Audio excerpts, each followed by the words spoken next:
เอาตัวนี้ลงก่อนตัวนี้ลงก่อนนะน้ำลงได้ลงก่อนเป็นในเราลงก่อนได้สิจับไม่สติหน้ามันไม่หน้าตาเราไม่ได้ล้าง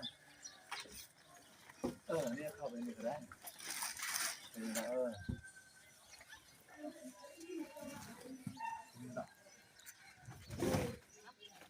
พยายามมาถึง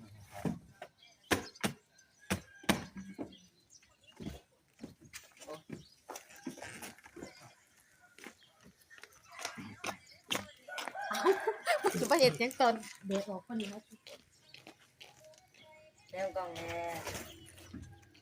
พวกทรายเป็นบ้าเราหมอลำลืมแจงเนาะเพิ่นสิล่ำผู้เดียวเพิ่นอีได้มื้อแรงนี่ สิโลล่ำเปิดหมวกค่ำๆเพิ่นจังสิไปงานต่อเวทนี้เรากูสิมีเสื้อผ้าใส่สาวเอาแท้ใส่เป็นหยังผมบ่เฮ็ดหยังนะอัดไว้เบิ่งซื่อ